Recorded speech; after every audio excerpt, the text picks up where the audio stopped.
Bismillahirrahmanirrahim. Assalamualaikum warahmatullahi ta'ala wabarakatuh. Alhamdulillahi rabbil alamin. Wa sallallahu ala sayyidina Muhammadin wa ala alihi wa sahbihi wasallam. Amma ba'du. Ada video dari kanalnya Gus Wafi. Beliau ini dulu sering terjun di permasalahan nasab, sekarang sudah tidak pernah terdengar ya oleh saya. Mungkin di dalam beberapa videonya masih membahas, cuman saya sudah lama sekali tidak menemukan video terbaru Gus Wafi mengenai isu nasab ya karena memang isu nasab itu membosankan ya, dalam pengertian perkaranya sudah jelas, muter-muter di situ aja, yang mana sekarang sudah bukan di dalam ranah diskusi ilmiah lagi, sekarang sudah di dalam ranah persekusi ya secara lapangan. Kalau sudah begitu kita bisa apa? Tidak bisa berbuat apa-apa ya, karena memang santri ya, thalibul ilmi itu ya di dalam ilmu saja. Kalau sudah mengerahkan massa untuk mengembangkan isu tertentu ya kita mau apa begitu, tidak menjadi relevan. Nah, Gus Wafi ini sekarang saya lihat banyak berkecimpung di apologet ya, dalam mengcounter perkataan-perkataan Nasrani, kemudian orang-orang yang memang suka mengadakan dialektika teologis begitu. Bagaimana kualitas beliau saya tidak banyak melihat, cuman di dalam video ini kita akan menyaksikan lah ya sedikit banyak. Itu selama 7 menit videonya ini, dan permasalahannya adalah mengenai nama Allah ya. Kalau mereka kan bukan Allah, bilangnya itu apa? Allah. Itu harus dihilangkan dari Bible. Nah, ini for the context dulu ya, bahwa permasalahan ini saya belum pernah menemukannya di dalam kitab-kitab terdahulu, bahwa penamaan Allah itu bermasalah bagi orang-orang Nasrani. Cuman bagaimana standing pointnya Gus Wafi di sini beserta tim, beserta kawan-kawan, kalau tidak salah ada Ustadz Kai Nama juga yang dibawa-bawa di sini. Mungkin ada di antara panelis ini, cuman tidak terlihat oleh kamera. Itu mengenai nama apa? Allah, atau mereka suka menyebutnya Allah. Saya ini sering di komentari ya, karena saya ini paling nggak mau nyebut Allah itu dengan tulisan, itu dengan Allah ya, dengan A saya nggak mau. Saya pakainya pasti dengan O, dan itu suka dimarahin ya. Kok Allah begitu, kok bukan Allah? Yang menulis itu kalau sesuai dengan ejaan transliterasi ya memang ALLAH begitu, dengan A yang dikasih garis karena itu panjang. Cuman saya nggak mau aja biar orang jelas membacanya begitu ya, Allah. Nah, ini apa sih sebetulnya yang dipermasalahkan? Kita akan melihat. Bismillahirrahmanirrahim. Assalamualaikum warahmatullahi wabarakatuh. Assalamualaikum warahmatullahi wabarakatuh. Alhamdulillah wassalatu wassalamu ala Rasulillah Sayyidina Muhammad ibn Abdillah wa ala alihi wa sahbihi wa man wala, amma ba'd. Saya minta sedikit waktu Ustaz, karena dari tadi belum ada yang menjelaskan dari sisi keislamannya tentang lafaz Allah. Jadi itu kita orang Islam ya, maka seharusnya saling melengkapi. Ya, saling melengkapi. Makanya tadi saya sangat apresiasi kepada apa yang disampaikan oleh Bunda Etika. Masya Allah, saya juga pernah diskusi terbuka dengan beliau waktu di Jogja, Bunda, di sekitar 3 tahun yang lalu. Kepada Ustadz Kiai Nama, yang kalau nanya seperti saya punya hutan kalau tengah malam, Masya Allah. Dan beliau, saya merasa kalah dengan beliau karena beliau sangat semangat belajar Islamnya. Saya kalah. Ustadz Nababan, yang sudah lama saya lihat di YouTube, Masya Allah. Ustadz Fadlan saya baru kenal sekarang. Semoga semakin erat silaturahim selanjutnya. Jadi begini Ustadz, lafaz Allah ini termasuk lafaz yang krusial, yang memang pembahasannya itu ternyata ratusan tahun yang lalu sudah pernah dibukukan oleh para ulama. Kita membahas tentang lafaz Allah ini bukan baru saja terjadi, tapi para ulama kita sudah banyak karya untuk membantah hal tersebut. Berarti kita ini sebenarnya sedang meneruskan. Jangan dikira para ulama kita gak ada yang kristologi. Imam Al-Ghazali, punya kitab Ar-Raddul Jamil li Ilahiyyati Isa Bisoril Injil, sudah disebutkan tadi. Dan semua para ulama atau yang sering berdiskusi dengan orang Nasrani namanya Imam Fakhruddin Ar-Razi. Dari beberapa kitab para ulama itu hampir semuanya saya sudah hatam, Ustaz. Saya sudah hatam. Makanya apa yang ditanyakan oleh mereka para penghujat Islam, narasi dan apa yang mereka inginkan itu sudah ketahuan duluan. Kenapa? Ternyata ratusan tahun yang lalu para ulama kita sudah menjawab persis seperti yang disampaikan Bunda Etika barusan. Jadi kita ini sebenarnya hanya meneruskan dakwah para ulama. Ada bagian masing-masing. Bagaimana kemudian kita akan mencerdaskan orang yang akan berdakwah tanpa ilmu. Ngomong kalau gak ada ilmu, maka apa kata para ulama? Li ayyasroqa khairun min ayyakuna mu'alliman. Mending mencuri daripada ngajar agama. Sebentar. Dalam hal ini ya, tadi dikatakan bahwa para ulama terdahulu itu sudah membahas hal-hal yang ditanyakan oleh Bunda siapa tadi, Etika Pak Evika itu namanya. Ini dalam permasalahan apa secara partikular saya tidak tahu karena tidak ada video fullnya, saya tidak ada akses minimal sampai saat ini begitu ya, apa yang dibicarakan sebelumnya. Nah cuma di dalam tasmiyah, penamaan Allah itu dengan Allah, kalau yang dimaksud itu tasmiyah seperti itu sudah dibahas oleh ulama kita terdahulu, yaitu mah banyak di dalam kitab-kitab banyak. Tetapi tasmiyah Allah bagi orang Nasrani saya tidak tahu itu ya, yaitu karena keterbatasan saya mungkin kalau ada. Karena saya juga tidak mengklaim pernah membaca semua kitab begitu ya. Cuman masail yang banyak dibahas di dalam ilmu kalam, insya Allah saya mengetahuinya. Cuman salah satunya itu bukan penamaan yang dipermasalahkan, itu bukan penamaan Allah bagi orang-orang Nasrani begitu. Itu sejauh yang saya tahu. Cuman kalau ada dan yang tahu mungkin bisa menjelaskan di kolom komentar itu di dalam kitab apa, mudah-mudahan dengan halamannya supaya saya bisa punya ilmu baru nih, bisa punya akses bahwa penamaan ya tasmiyah oleh orang-orang Kristen dengan Allah itu ada ulama yang mempermasalahkan. Nah kemudian hal yang menarik lagi di sini dikatakan bahwa orang-orang itu berdakwah harus dengan ilmu, karena tanpa ilmu itu lebih baik maling saja begitu ya, mending jadi maling saja daripada berdakwah tanpa ilmu. Nah ini betul ya, ini betul. Jadi kalau misalkan orang itu tidak pernah belajar dengan serius, atau misalkan belajar dengan serius tetapi hasilnya tidak memuaskan, itu lebih baik untuk sendiri saja. Karena tanpa ilmu kemudian berdakwah itu bermasalah ya, bermasalah. Itu lebih baik ngerjain pekerjaan yang lain lah. Bahkan hatta dengan maksiat yang sifatnya itu hakul adami kepada satu orang itu lebih baik daripada berdakwah tanpa ilmu, karena ini nanti di yaumil qiyamah akan repot orang seperti itu. Dan mudah-mudahan kita dijauhkan dari sifat tercela yang satu ini dan yang lainnya. Kenapa? Faktanya banyak orang yang tersesat gara-gara pendakwah ini sebelum dia berdakwah gak belajar dulu. Satu, tentang lafaz Allah, Ustaz. Ini yang perlu kita, ini menjadi framing para penghujat ya. Lafaz Allah ini mau tidak mau kita harus sepakat, para ulama berbeda pendapat. Ada ulama yang mengatakan kata Allah adalah isim mushtaq. Dibentuk dari kata ilahun, itu bisa dilihat di awal-awal kitab Fathul Mu'in. Kalau kitab yang tebal I'anatul Talibin di awal-awal, halaman awal-awal itu, bahwa dijelaskan wallahu alamun lidzat al-wajibul wujud. Allah itu adalah sebuah nama yang wajib keberadaannya, wa asluhu ilahun. Awalnya dari lafaz ilah. Nah, wa huwa ismu jinsin. Ilahun adalah sebuah nama jenis. Likulli ma'budin, setiap sesuatu yang berhak disembah maka bisa disebut ilahun. Nah, sebentar ya.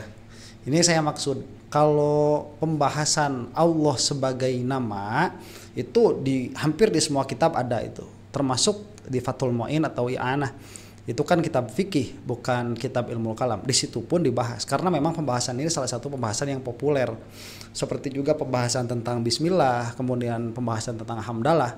Dan kalau misalkan kita tidak mengetahui lafaz Allah ini bagaimana, apakah dia mustaq atau jamid misalkan, ya bagaimana kita bisa memahami begitu. Jadi permasalahannya banyak.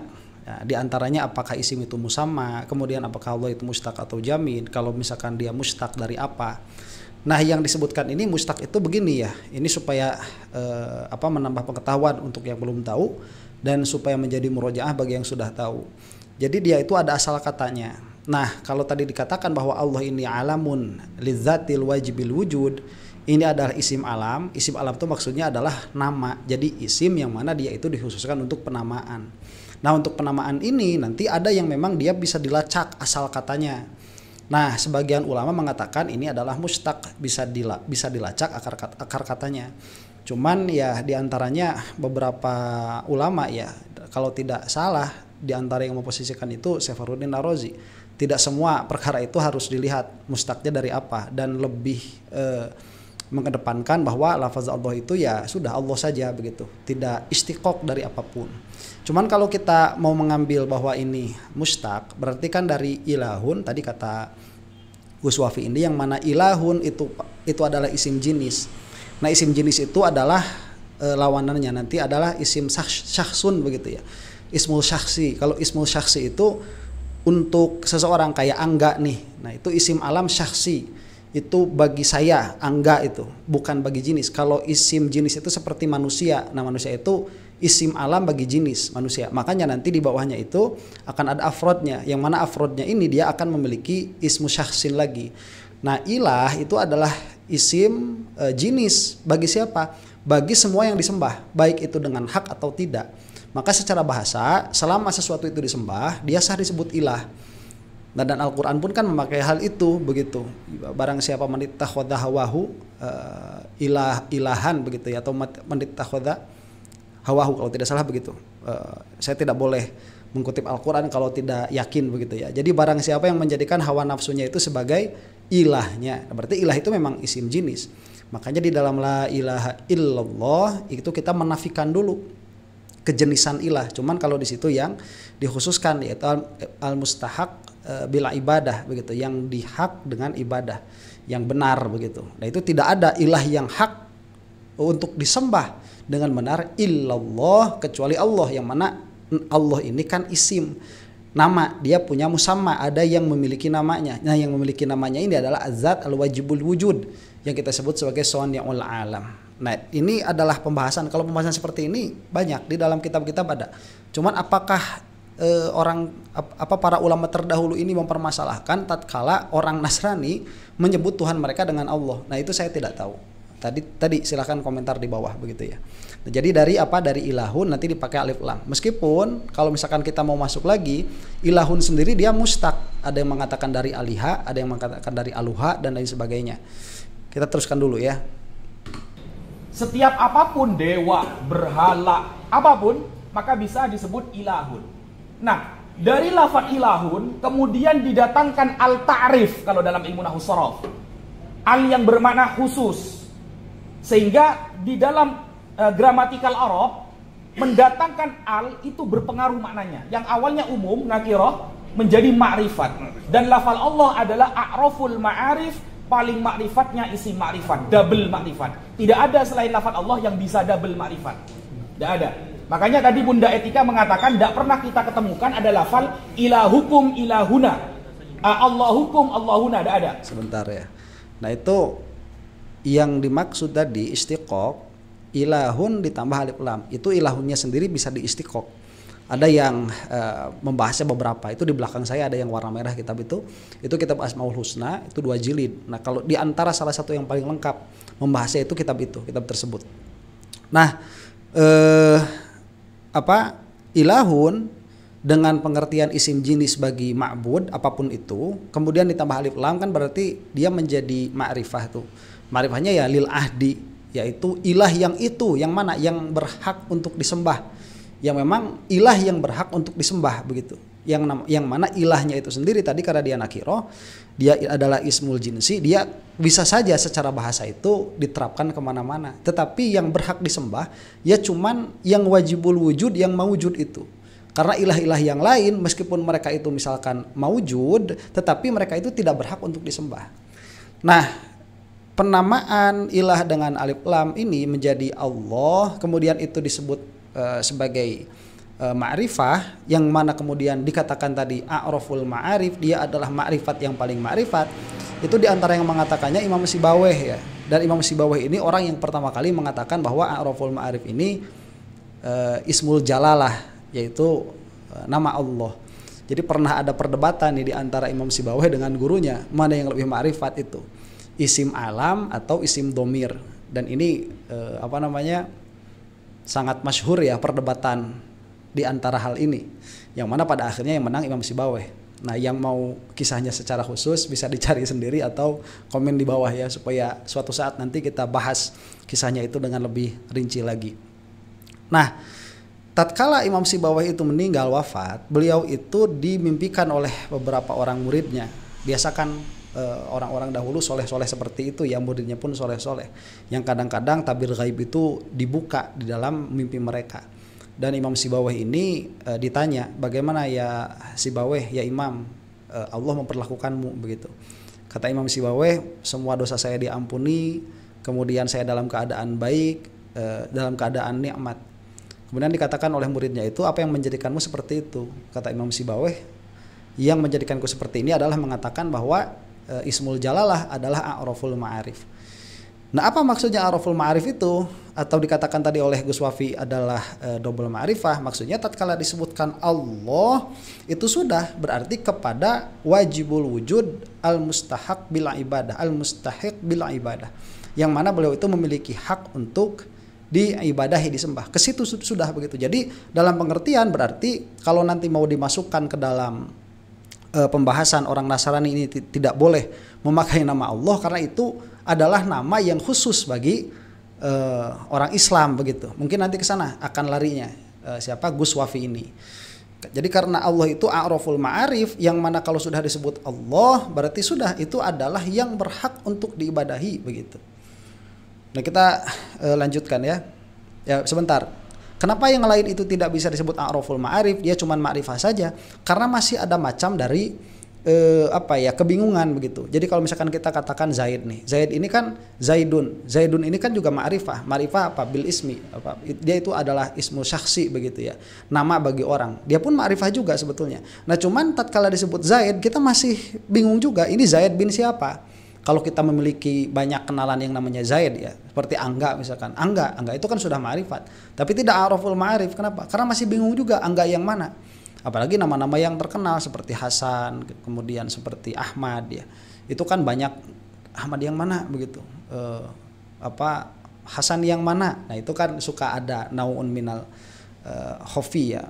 Nau'un minal ibham, masih ada macam dari ibham. Tapi kalau sudah Allah, ya sudah yang itu. Nah, ini nanti kalau misalkan diklaim hanya boleh dikatakan oleh orang mukmin, sebetulnya akan jadi masalah juga. Tapi kita teruskan dulu apa yang menjadi permasalahan di sini. Karena Allah sudah double ma'rifat, maka tidak bisa bertemu dengan isim domir, akan triple ma'rifat. Jadinya tritunggal nanti. Nah, itu Allah. Ini lebih makul, Ustaz. Bentar ya, kalau itu bercanda saya kira ya. Nggak bakal ditemukan itu. Seperti itu. Dalam pengertian nanti jadi trinitas. Enggak seperti itu. Pendapat ini seharusnya didukung oleh MUI karena lebih makul. Kenapa? Fakta sejarah baik dalam Torah ataupun dalam kitab-kitab suci yang dulu ya, yang mereka anggap suci tapi sudah ditahrif. Saya sangat setuju istilahnya Ustaz Kiai Nama, agama samawi hanya Islam. Selain Islam bukan samawi tapi agama wad'i. Samawi adalah sesuatu yang datang dari sang pencipta yang benar. Kalau ad-dinul wad'i ya, agama yang dibuat-buat oleh pelakunya atau oknumnya sendiri. Itu namanya agama wad'i dan itu sudah dijelaskan oleh para ulama. Sebentar ya. Nah, dalam hal ini saya tidak setuju dengan apa yang dikatakan oleh Gus Wafi ini. Jadi dalam pengertian ini kan agak loncat dulu sedikit begitu ya. Tidak membahas lafaz Allah nih. Ini agama Kristen ini sudah tidak bisa dikatakan agama samawi, tapi dia itu agama wad'i karena dirubah. Kalau misalkan saya melihatnya seperti ini, bahwa samawi itu adalah mansubun ila sama, dia dinisbahkan kepada sama, kepada langit. Yang mana ajaran-ajaran yang dikatakan agama sekarang ini, dia ada yang memang secara langsung dinisbahkan kepada empunya seperti Konfusianisme, kemudian seperti Buddha, itu kan dinisbahkan kepada sang empunya, sang pembuatnya. Karena mereka juga memang tidak mengklaim ini dari langit, dalam pengertian ini dari sang sang wajibul wujud ya, sang first cause begitu. Tidak mereka tidak mengklaim itu. Nah, agama yang tiga ini lain, Islam, kemudian Kristen dan Yahudi. Ini lain ketiga agama ini. Kenapa? Karena mereka itu asalnya memang dari Allah Subhanahu wa taala. Cuman tadi sudah ditahrif, dan sudah ditahrif pun ini kan apa ya? Klaim kita lah. Kalau kita melihat ini sebagai suatu pembahasan yang majemuk begitu. Dan kita tidak bisa menggugurkan status agama Yahudi dan Nasrani atau Kristen di sini kepada samawi, kepada sama, tidak bisa. Kenapa? Karena yang ditahrif itu tidak banyak begitu. Yang ditahrif itu tidak banyak. Dalam pengertian apakah kita itu bisa memastikan bagian mana saja yang ditahrif? Kalau kita musalamah bahwa yang namanya penerjemahan itu bukan tahrif. Cuman kalau buat saya penerjemahan itu sudah tahrif begitu. Jadi kalau misalkan nanti kita loncat kepada konklusi, kepada kesimpulan, jangankan lafaz Allah. Buat saya mah Injil itu seharusnya dihapus semua yang bahasa Indonesianya seharusnya. Kenapa harusnya? Itu ada dengan yang aslinya. Jadi belajar kitab suci yang benar itu bukan kita mempelajari terjemahnya, bukan, tetapi kita mempelajari bahasa aslinya. Nah, dari situ kita akan memahami ada dialektika yang akan sehat dialektikanya. Karena tatkala kita itu memahami kitab suci dari terjemahannya, itu sudah bermasalah sedari awal begitu. Karena kita itu sejatinya bukan sedang mempelajari kitab suci, tetapi sedang mempelajari pikiran orang yang menerjemahkan itu. Nah, cuman kan kalau Kristen punya punya hujah nanti bahwa yang menerjemahkannya adalah orang-orang suci, yaitu kan doktrin mereka ya. Kalau secara ilmiah kan tidak bisa seperti itu. Nah, kembali lagi kenapa saya tidak setuju kalau misalkan ini dihilangkan sama sekali nama samawi dari mereka, karena sedikit banyak begitu para ulama pun masih berhujah dengan Injil-Injil. Dengan Injil dengan Taurat itu masih berhujah. Coba lihat misalkan di dalam Aqidah Wusto atau Kubro, Imam Sanusi itu masih mengeluarkan hujah diambil dari Perjanjian Lama. Itu masih dinukil tuh bahwa di situ ada isyarat kepada tetapnya kenabian Nabi Muhammad SAW.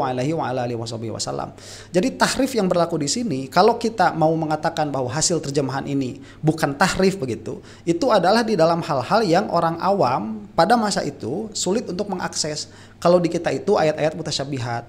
Nah, jadi kabar tentang Nabi Muhammad SAW itu adalah nabi terakhir di dalam kitab-kitab mereka itu disebutkan secara implisit ya, tidak disebutkan secara eksplisit.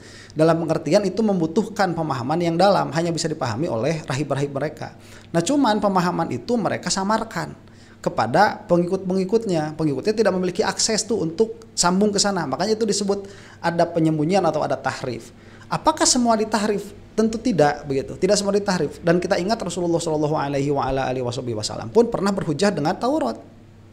Kala itu begitu. Kapan? Saat ada pembesar Yahudi yang berzina. Nah, itu ada kan. Kemudian mereka itu menolak kalau mereka itu harus dirajam. Padahal salah satu hukuman di dalam Taurat pun dirajam juga begitu. Itu pernah. Jadi kalau misalkan ini dihilangkan sama sekali, kok bisa setuju dengan konklusinya dari Ustadz Kainama begitu ya? Saya tidak melihat itu, karena mansubun ilaihi itu tidak harus semuanya. Itu dinisbahkan. Dan kalau kita misalkan mau insaf ya, agama kita pun kan kita memahaminya dari orang-orang ardun juga, dari orang-orang ardi juga. Makanya kenapa ada perbedaan pendapat begitu. Kita memahami fikih dari Imam Syafi'i, kemudian kita memahami metodologi di dalam memahami akidah dari Imam Asy'ari dan Imam Maturidi, yang mana kalau misalkan kita memahami nahwu sorof juga itu kan wadi'nya itu sudah orang-orang, itu sudah manusia-manusia. Alat-alat yang kita pelajari juga wadi'nya kan sudah manusia. Jadi sebetulnya ini juga ada campuran juga, makanya ada khilaf, ada perbedaan pendapat. Kalau itu yang menjadi masalah bahwa mereka itu jangan disebut agama samawi, saya kira ini terlalu berlebihan ya. Karena kalau misalkan ada sedikit saja unsur samawinya, ya kita musalamah sebut samawi. Apakah itu urgent atau tidak? Apakah itu esensial atau tidak? Saya kira ya tidak terlalu esensial juga. Jadi kalau misalkan mau dikatakan itu sudah bukan samawi dengan alasan-alasan yang disebutkan, ya tidak menjadi masalah. Ini bukan masalah besar begitu. Jadi kita bisa khilaf dalam hal itu. Yang mana kalau untuk saya mereka masih sah disebut sebagai agama samawi dibandingkan dengan yang lain. Yang mana yang lain itu langsung dinisbahkan kepada orang-orangnya tuh. Tidak mengaku, misalkan Konfusius ya, dia kan tidak mengaku bahwa saya ini dapat wahyu dari Jibril, kan tidak. Tetapi yang tiga ini itu semuanya berlandaskan ke situ. Ini adalah wahyu dari Jibril asalnya, pada asalnya. Adapun kesininya nanti ada tahrif, kemudian ada takwil yang tidak sesuai dengan apa yang seharusnya ditakwilkan, itu urusan lain gitu. Yang disampaikan oleh Ustaz Kaidaman. Nah, sehingga kalau kita nanti berpendapat Allah ini adalah isim jamid, memang pendapatnya ada. Ini saya kutip di dalam kitab Hawashi Syarwani. Hawashi Syarwani ini hasyiah dari Tuhfatul Muhtaj ala Syarhil Minhaj. Nah, di dalam kitab Hawashi Syarwani, beliau ternyata lebih condong kepada kata Allah itu adalah isim jamid. Tidak bentuk dari kata lain, tidak dibentuk dari kata lain. Dan ini didukung oleh Imam Ibnul Qayyim Al-Jauziyah, muridnya Imam Ibnu Taimiyah, dan beliau juga menulis kitab tentang perdiskusian beliau dengan para pendeta. Nah, beliau berpendapat isim jamid. Saya tidak sedang membantah ulama, tapi saya sedang mengecek secara sejarah. Kalau kita mengatakan Allah itu adalah sudah begitu dari sononya, kita akan punya data nanti. Sulit mencari data di dalam kitab-kitab terdahulu berlafaz Allah. Kenapa? Karena Allah itu adalah lafal al-ilah yang didatangi al kalau dalam bahasa Arab. Tapi kalau kita pendapat yang pertama yang isim mushtaq, kita selamat. Karena pendapat itu didukung dengan data-data eksternal. Makanya ada yang namanya Ismail, Yismail, Tuhan mendengar, Ismail. Ya, saya orang Madura bun, jadi il. Tanah Waban orang pura-pura Madura kalau Tanah Waban. Ya. Sehingga kata Elohim, ketika Musa dijadikan Elohim bagi Fir'aun, itu kata-kata ini yang menjadi serapan, kemudian didatangkan ke dalam bahasa Arab, didatakan al-ta'rif, karena kaidah dalam bahasa Arab harus ada al-ta'rif untuk menunjukkan khusus. Nah, akhiron begini Ustaz. Apakah kita akan berpendapat harus membuang kata Allah di dalam Bibel? Kalau lihat darul mafasid muqaddam alal jalbil masalih Ustaz, mending dibuang memang. Mending. Kenapa? Kita tahu orang Kristen itu pengkhianatannya dan penghujatannya sangat masif, mereka minoritas padahal. Melihat kaedah akhafud dororen, giliran Yesus sama Isa mereka gak terima disamain. Giliran Allah kita dipakai-pakai. Padahal kenapa mereka kok pakai kata Allah? Karena mereka tidak punya nama Tuhan, Tuhannya Theos. Gak punya nama Tuhan mereka. Mereka sudah pakai lafaz Allah, sudah minjem pakai lafaz Allah. Kata mereka Allah adalah generic name, bukan proper name. Ini fatal Ustaz. Nah, kira-kira seperti itu yang bisa saya sampaikan. Sekian. Baik ya. Nah, itu tadi yang sudah kita dengar. Jadi dari sini saya sudah bisa melihat nih arahnya kemana. Jadi arahnya itu kepada madorot yang ditimbulkan tatkala orang Nasrani ini mengambil kata Allah di dalam Bible mereka, karena itu bisa dijadikan alat untuk menyebarkan kristenisasi begitu. Jadi menipu untuk orang awam ya. Namanya juga orang awam. Orang awam mana tahu mustaq, kemudian mana tahu jamid, mana tahu bahwa itu cuman penamaan yang dipindahkan saja begitu. Ini sejauh pemahaman saya ya. Saya pernah tinggal di negara ya yang kafir begitu selama nggak lama sih ya, 1 tahunan lah, kurang sedikit. Memang itu nggak pernah ada orang luar itu memakai nama Allah begitu, nggak pernah. Allah itu nggak ada. Itu God saja sudah. Jadi dengan apa ya kalau kita katakan ya God itu ya ilah. Jadi terjemahan dalam bahasa Arabnya itu ilah, God juga sama, itu adalah nama jenis ya. Makanya kalau diterjemahkan itu kan the God. Itu nanti masalahnya. Jadi masalahnya itu kalau dia adalah isim yang mustaq, kemudian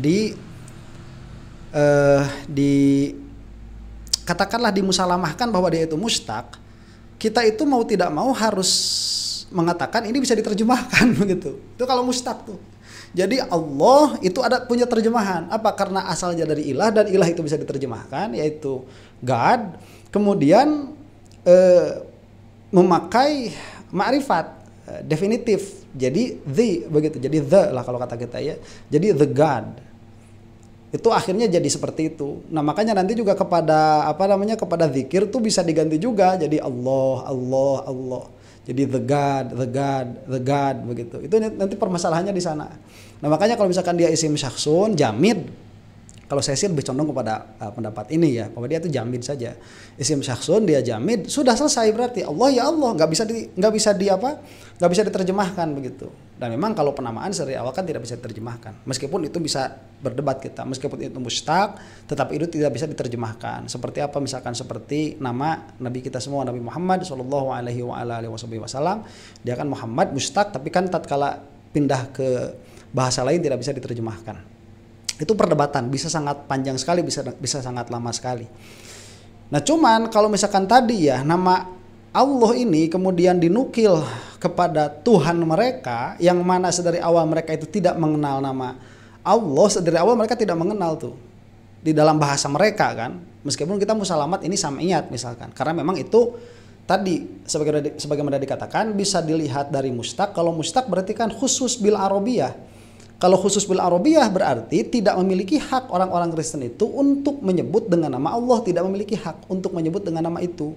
Nah, karena itulah supaya tidak menjadi talbis iblis bagi orang-orang awam, lebih baik ini dihilangkan. Dari permasalahan itu ya, dari sudut pandang itu, saya kira betul itu, setuju ya, setuju. Jadi kalau saya kan tadi katakan itu, saya malah lebih ekstrim lagi. Kalau bisa melarang itu, sudah larang saja penerjemahan kepada bahasa Indonesia itu. Ya, cari bahasa aslinya apa. Ini kan yang pusing itu kalau Bible itu sebetulnya yang bahasa Indonesia ini diterjemahkan dari versi apa? Apa dari versinya langsung kepada bahasa Indonesia, atau dari versinya nanti ke dalam bahasa Yunani, kemudian dipindahkan ke dalam bahasa Latin, kemudian dipindahkan ke dalam bahasa Inggris, kemudian bahasa Inggris dipindahkan kepada bahasa Belanda, baru kita mengambil dari bahasa Belanda gitu. Itu kan sudah sangat aut-autan, itu nanti bakal acak-acakan. Makanya mereka itu memiliki doktrin bahwa yang menerjemahkannya ini adalah orang-orang suci yang tidak akan salah, yang maksum. Dan itu tidak bisa diterima secara ilmiah itu. Ya, karena kemaksumannya pun tidak teruji. Kemudian apa yang menjadikan standarisasi mereka sehingga penerjemah ini bisa dikatakan maksum, dan lain sebagainya. Jadi ala kulli hal, saya tidak sedang, sebetulnya di dalam video saya semuanya tidak sedang dalam posisi untuk menjatuhkan apapun ya. Ini ada ilmu yang harus disampaikan. Jadi penyampaiannya ilmunya seperti itu. Gus Wafi itu orang yang baik, perjuangannya juga baik. Ustadz Kainama pun begitu. Meskipun saya tidak setuju juga dengan semua apa yang dikeluarkan dari dirinya itu, dari diri beliau itu. Ya gimana, nggak bisa kita itu setuju dengan semua perkataan seseorang itu. Kamu juga yang mendengar nggak bakalan setuju dengan semua apa yang saya katakan begitu. Setiap qadiyah, setiap proposisi yang saya keluarkan setuju semua, ya nggak bakalan seperti itu. Cuma tidak menghilangkan kebaikan mereka dan perjuangan mereka di dalam agama, dan hal kristenisasi, kemudian hal misionaris mereka begitu ya, pemurtadan. Saya tidak masuk ke ranah itu sama sekali. Beliau ini lebih mengetahui, dan beliau itu lebih mengetahui apa yang manfaat dan apa yang madharat di dalam dialektika antara orang Muslim dan orang Kristen gitu. Jadi itu saja yang mau saya sampaikan ya. Jadi tadi beberapa permasalahannya sudah dijelaskan, dan sekali lagi mudah-mudahan video ini membawa manfaat kepada yang mendengar semua. Wallahu taala a'lam bissawab. Assalamualaikum warahmatullahi taala wabarakatuh.